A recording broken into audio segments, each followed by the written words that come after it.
하나님 말씀은 요한복음 21장 1절에서 14절 말씀이 되겠습니다. 1절에서 14절 말씀 교독하시겠습니다.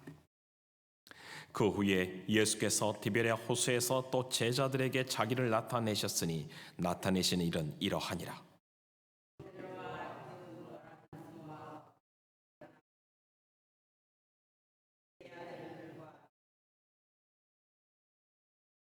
시몬 베드로가 나는 물고기 잡으러 가노라 하니 그들이 우리도 함께 가겠다 하고 나가서 배에 올랐으나 그 날 밤에 아무것도 잡지 못하였더니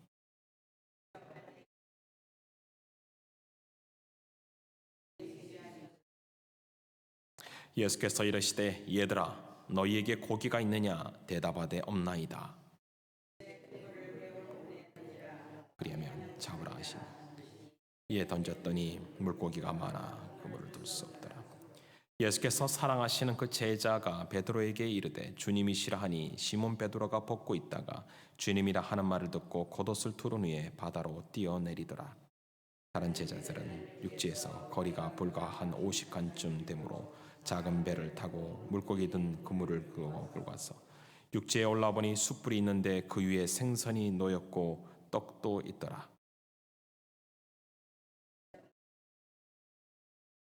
시몬 베드로가 올라가서 그물을 육지에 끌어올리니 가득히 찬 물고기가 153마리라 이같이 많으나 그물이 찢어지지 아니하였더라.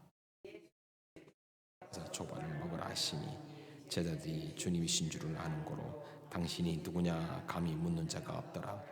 예수께서 가셔서 떡을 가져다가 그들에게 주시고 생선도 그와 같이 하시니라.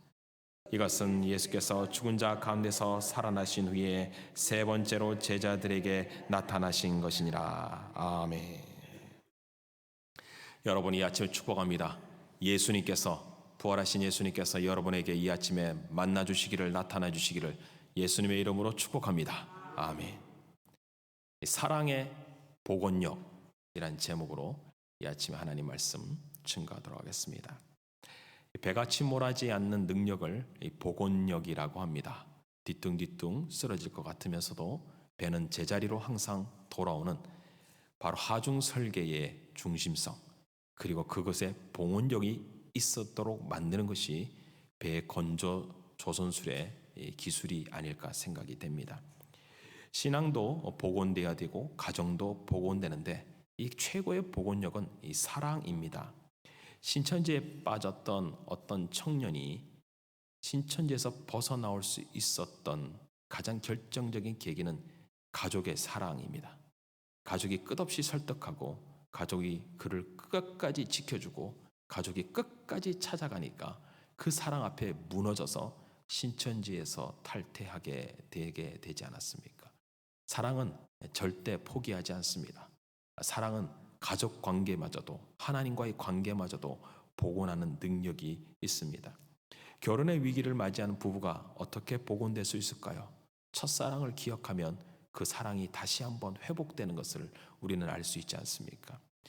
마음이 복원되고 생각이 복원될 때 바로 하나가 될 수 있습니다.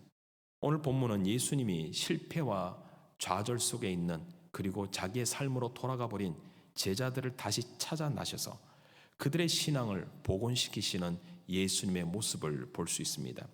자, 1절에 이렇게 말씀하시죠. 그 후에 예수께서 디베랴 호수에서 제자들에게 자기를 나타내셨으니 나타내신 일은 이러하니라. 주님이 나타내셨어요. 주님이 오늘도 우리에게 나타내시면 우리의 사랑이 우리를 향한 하나님의 사랑을 깨닫고 나이가 주를 향한 그 믿음과 신앙이 회복될 줄 믿습니다. 주님이 오시면 되는 겁니다. 부활하신 주님이 나타나셨어요. 계속 보여주신 것은 아니셨던 것 같습니다. 특별히 제자들의 사랑하는 제자들에게 나타나셨는데 예수님은 제자들이 이 자신의 삶을 돌아보면서 이전의 삶으로 돌아갔던 것을 알게 됩니다. 두 복원력이 충돌하고 있는 것을 보게 되죠. 예수님으로 떨어져 나갔을 때 이전의 삶으로 돌아가는 복원력과 예수 그리스도를 만남으로 그분의 사랑 안에 다시 거하는 복원력의 충돌이 오늘 본문에서 드러나고 있습니다. 제자들은 이전의 삶으로 돌아갔습니다. 예수님이 문을 뚫고 들어오셨지만, 부활하신 주님을 만났지만, 그들은 자신의 삶의 이전의 자리로 돌아가는, 제자이지만 제자리로 가버리는 옛 습관의 복원력이 그들의 인생을 붙잡고 있다는 것을 우리가 알 수 있죠. 자, 그날 밤도 마찬가지입니다. 오늘 베드로는 물고기를 잡으려고 이제 그의 삶을 이전의 삶으로 다시 한번 돌아가고 있지 않습니까? 자, 날이 새도록 그들은 물고기를 잡았습니다. 날이 새도록 노력을 했습니다. 하지만 3절을 보니까 그날 밤에 아무것도 잡지 못하였더니, 성경은 이 그날 밤이라고 했다는 거예요. 그날 밤. 그날 밤 언제일까요? 예수님 없는 바로 그날 밤이었어요. 이전의 삶으로 돌아간, 과거에 집착한 그날 밤.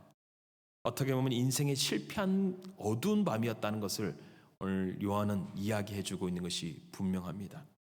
여러분, 인생에 살면서 실패한 적이 한두 번 있을 것입니다. 주님을 부인할 때도 있을 거고, 모른다고 할 때도 있을 거고, 주님이 정말 믿고 싶지만, 주님을 따라가고 싶지만, 여러분, 이렇게 바이러스가 확산되어지고 전염병이 도니까 우리 성도님들이 50%밖에 안 나오시잖아요. 물론 여러 가지 두려움도 있고요, 걱정도 있지만 숫자는 허수에 불과할 수도 있어요. 진짜 예수님을 믿고 따른다라고 하는 사람은 정말 몇 퍼센트도 안 될 수도 있다는 생각을 저는 개인적으로 해보게 됩니다. 이때 예수님이 어떻게 하십니까? 자신 안의 허전함, 바로 이때 예수님이 나타나신 거예요. 누구나 과거의 삶을 집착합니다. 예수님 없는 삶은 언제든지 과거로 돌아가는 복원력을 우리에게 가져주죠. 여러분, 중력의 힘이 얼마나 강한지 모릅니다. 우리가 떠오르는 힘보다 세상이 우리를 잡아 당기는 힘이 훨씬 강하다는 것을 우리는 익히 알고 있지 않습니까? 하나님을 향하여 살아가고자 하는 열정보다 이전의 삶의 익숙함으로 돌아가려고 하는, 이 모세가 출애굽했을 때 이스라엘 백성의 40년 광야의 스토리를 보세요. 늘 이전의 삶으로 돌아가려고 하는, 노예가 더 좋다고 하는 그들의 과거의 옛사람.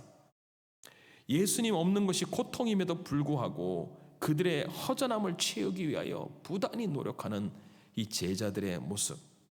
어떻게 물고기를 잡아서 그들의 마음의 허전함을 채워보려고 했지만 어떻게 했습니까? 아무것도 잡지 못한 그날 밤이었어요. 예수님을 믿었지만 예수님을 떠나는 순간 여러분, 아무것도 잡지 못합니다. 나는 무엇을 잡기 위하여 살아가고 있는가? 무엇을 위하여 노력하고 있는가? 그러니까 요즘에 한국의 많은 목사님들이 이 속이 허하대요. 왜냐하면 그렇게 많던 성도들이 하나도 없고 인터넷 예배를 드리고 그러면서 이런 생각을 했다는 거예요. 아까 제가 조금 전에 말씀드린 것처럼 다 허수다, 허수. 진짜 신자들이 몇 명이었는지 고민하게 됐더래요. 진짜 내가 예수님의 제자를 얼마나 만들고 있는지 고민하게 되더라는 거예요. 그러니까 질병이 도니까 이 교회가 흔들리는 것을 경험하게 되고 목회자들도 자신의 삶을 돌아보게 되죠. 저는 지난 18개월 동안 저희 목회를 한번 돌아보게 되었습니다. 제가 목회를 어떻게 했는가? 지금 목회를 어떻게 해가고 있는가? 그리고 나의 목회는 정말 본질을 붙들고 있는가? 그 한 명 한 명의 영혼을 만지고 있는가? 그들이 정말 변화되고 있는가? 수고는 했지만, 새벽부터 밤늦게까지 수고는 했지만 그 결과는 무엇인가를 스스로 질문하며 그것을 살펴보는 시간이 되었어요. 오히려 코로나 바이러스에게 제게 더 유익입니다. 하나님 앞에 제가 더 독대하며 보게 되었죠. 수고는 했지만 거둬들이지 못한 것이 있는가? 여러분, 우리의 인생의 밤도 그렇다는 거죠. 그런데 그 밤은 거기서 끝나지 않습니다. 4절에 보니까 4절 같이 한번 읽어보겠습니다. 시작. 날이 새어갈 때에 예수께서 바닷가에 서셨으나 제자들이 예수인 줄을 알지 못하는지라. 날이 새어갈 때에 예수님이 바닷가에서 기다리고 계셨다는 거예요. 인생의 실패와 좌절과 어둠과 전염병과 어려운 환경에 그것이 끝이 아니라 오늘도 이 아침에 여러분 오셨죠? 새벽에 저는 문을 열면서 주님이 기다리고 계신 걸 저는 믿어요. 오늘 여러분이 주님을 찾아올 때 주님이 여러분을 기다리신 줄 믿으시길 바랍니다. 세상에 위로 얻을 데 없다는 거예요. 피할 데가 없다는 거예요. 오늘 주님 앞에 나오는 그 순간 주님은 이미 기다리고 계세요. 당자가 멀리 있지만 당자의 아버지는 벌써 기다리고 계세요. 주님의 기다림이에요. 주님이 밤새 수고한 이들이 아무것도 없는 줄을 다 알지만 주님이 이들에게 희망이 되시지 않습니까? 새벽녘에 교회를 나오시는 여러분, 어떤 생각으로 나오십니까? 오늘 주님이 기다리고 계신 거예요. 주님이 여러분의 기도의 자리를 보고 계신 거예요. 주님이 나를 기다리고 계셔서 오늘도 말씀하시고자 기다리시는 거예요. 뭐라고 말씀하십니까? 5절에 얘들아, 너에게 고기가 있느냐? 너 인생 어떻게 살았니? 너 수고가 했는데 거둬들인 게 뭐냐라는 거예요. 주님이 저에게 질문해. 너 그렇게 수고했는데 거둬들인 목회 결과가 뭐냐는 거예요. 무엇을 거둬들였냐는 거예요. 우리의 인생에도 똑같은 질문이에요. 내가 사랑했던 가족, 내가 열심히 일했던 일터, 여러분 전염병이 오니까 아무것도 아니에요. 가보지 못해. 내가 열심히 노력했던 운동 함부로 나가지도 못합니다.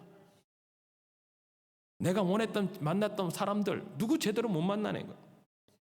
정말 그 고기가 있느냐는 거예요. 너희 주변에 누가 있느냐는 거예요. 너와 함께하는 사람이 누구냐는 거예요. 너가 무슨 일을 했냐는 거예요.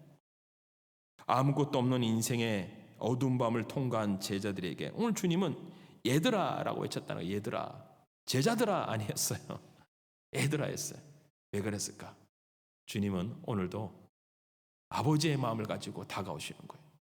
주님 보시기에는 제자들은 제자 수준은 아니었어요. 그렇더라고요. 목회를 해보니까 성도들이 제자는 아니에요. 그냥 자녀로 보니까 아이고 천진난만하구나. 참 못 모르니까 저러는구나. 아이고 그래서 이해 못하는구나. 이러는 거예요. 그러면 사랑하게 되고 용납하게 되고 이해하게 되더라고요. 왜 그러냐면 철부지잖아요. 애들은 철부지잖아요. 제자들은 철부지예요. 제자이지만 철부지예요. 뭘 몰라요. 예수님의 수고와 눈물과 고통을 이해하지 못했다고요. 그래서 부인하고 떠나갔지만 그러나 주님은 아버지의 마음을 가지고 내가 너를 사랑하노라. 내가 너를 기다리고 있노라. 그러면서 하시는 말씀이 뭡니까? 6절에 같이 한번 읽겠습니다. 이르시되 그물을 배 오른편에 던지라. 그리하면 잡으라 하시니 이에 던졌더니 물고기가 많아 그물을 둘 수 없더라. 그물을 배 오른편에 던져라. 너 인생 안 되지? 내가 너 인생을 가이드해 줄게. 물고기로 잡으러 갔지만 물고기를 발견하게 하시는 주님이에요. 여러분, 물고기는 잡는 게 아니고 발견하는 거예요. 여러분, 인생은요 잡는 게 아니고 인생은 발견하게 하시는, 그 발견하게 하시는 이가 누구냐? 예수님이에요. 여러분, 인생의 정확한 포인트를 발견해야지 인생의 길이 보이는 거예요. 인생을 잡으려고 하지 마세요. 대박을 잡으려고 하지 마세요. 인생의 성공을 잡으려고 하지 말고 주님이 가르쳐준 포인트를 향하여 가는 거예요. 여러분, 이게 주님의 마음이었습니다. 제자들이 다시 찾아야 되고 다시 봐야 될 지점이 무엇입니까? 여러분, 물고기가 아니에요. 정작 누구였을까요? 예수님의 음성이었어요. 예수님이었어요. 예수님이 옆에 계시다는 것을 발견하라는 거예요. 주님이 너를 기다리고 있다는 걸 발견하라는 거예요. 내가 너와 함께 하겠다는 걸 발견하라는 거예요. 제자들이 물고기를 잡다가 발견한 게 누굽니까? 예수님이었어요. 그렇습니다. 여러분, 예수님을 만나면 사랑이 회복됩니다. 이때 제자들이 뭘 발견했을까요? 바로 예수님이 자기를 불렀던 기억이, 복원력이 살아납니다. 예수님이 제자들을 어떻게 만나셨습니까? 물고기 잡던 그들, 밤새 수고했던 그들, 그러나 아무것도 거둬들이지 못한 그들을 제자로 부르신 주님이에요. 주님은 그들의 마음에 첫사랑의 흔적을 복원시키고 있습니다. 잃어버렸던 첫사랑의 열정을 회복시키고 있습니다. 첫사랑 없는 신앙은요 매너리즘이요 석화되어 버립니다. 다시 사랑했던 자리와 시간이 그 주님을 향한 기억력이 회복될 수 있도록 도와줄 수 있습니다. 첫사랑이 있어야 첫마음이 있고 첫마음이 있어야 주님을 향한 열정도 회복됩니다. 교회를 바꿨다고 해서 사랑이 회복되는 게 아니에요. 교회 와서 일을 한다고 해서 사랑이 회복되는 게 아니에요. 교회로 옮겨와서 다른 어떤 직분을 한다고 해서 사랑이 회복되는 게 아닙니다. 이전과 똑같은 복원력을 가지고 있는지도 몰라요. 주님을 만나지 않으면, 첫사랑이 아니면 이 복원력이 나올 수가 없어요. 바로 그 복원력이 있는 순간 주님을 알아봤습니다. 한 제자가 말합니다. 7절에 사랑하시는 그 제자가 이 베드로가에게 이르되 주님이라. 사랑했던 요한이 자기를 늘 표현했던 표현이 사랑하는 제자. 요한이 먼저 알아봤는데요, 뛰어내리는 사람은 베드로입니다. 여러분, 사랑은 시선이 아니고 사랑은 표현이에요. 사랑의 열정이 베드로가 훨씬 있었던 것 같아요. 좀 좌충우돌하지만 그는 전폭적으로 예수님을 지지했습니다. 그리고 예수님의 모든 생애를 같이 따라가요. 이런 사람이 동력자예요. 이런 사람이 함께 가는 사람입니다. 베드로는 실수했지만 예수님이란 말에 그가 가지고 있던 옷을 두르고 물로 뛰어드는 베드로의 모습을 보십시오. 여러분, 애티튜드예요. 이게 태도예요. 예수님에 대해서 여러분, 물속에 들어가려면 옷을 벗어야죠. 왜 옷을 입습니까? 이게 베드로가 주님을 향한 영적 자세입니다. 그렇죠. 여러분, 누군가를 만나고 누군가를 섬기는 사람은 그 사람에 대한 자세와 태도에서 벌써 알 수가 있습니다. 그렇더라고요. 사람 만나보면 그 사람의 눈빛, 얼굴, 복장, 자세에서 사람을 대하는 태도를 알고 여러분 자신들을 대하는 태도를 금방 눈치챌 수 있지 않습니까?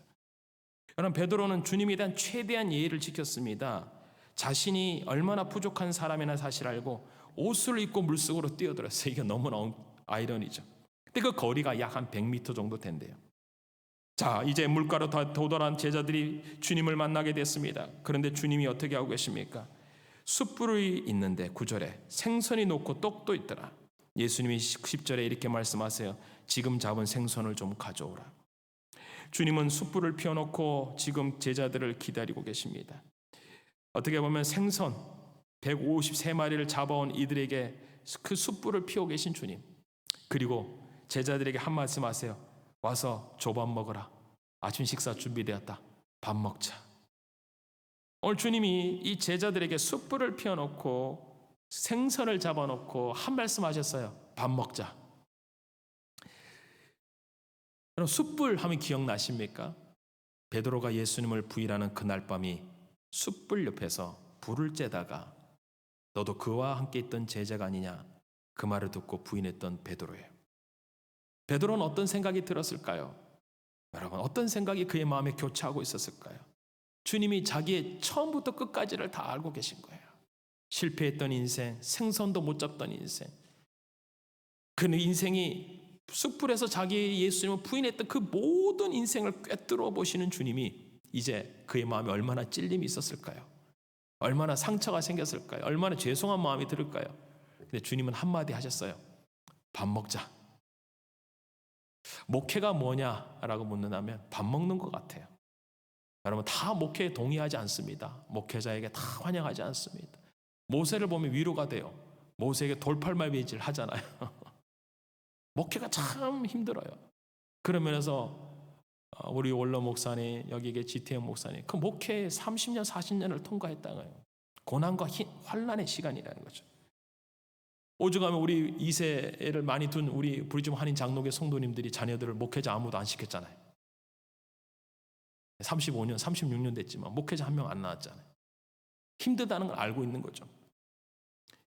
그런데 뭐냐? 제가 알았어요. 그냥 밥 먹는 거구나. 실패한 사람도 있다는 거예요. 동의 안 하는 사람이 있다는 거예요.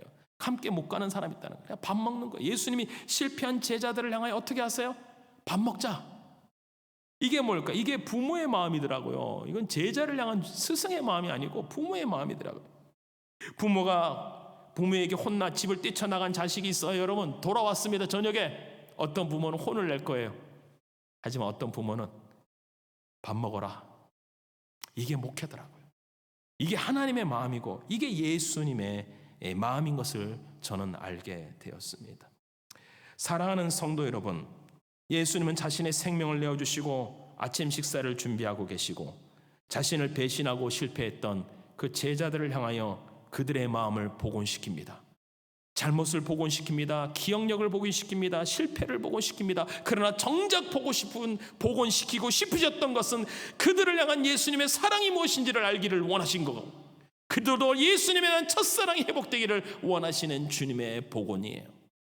오늘 이 아침에 주님이 주시는 아침 식사 차려놓으셨으니 주님의 사랑의 만찬에, 사랑의 조식에 동참하십시오.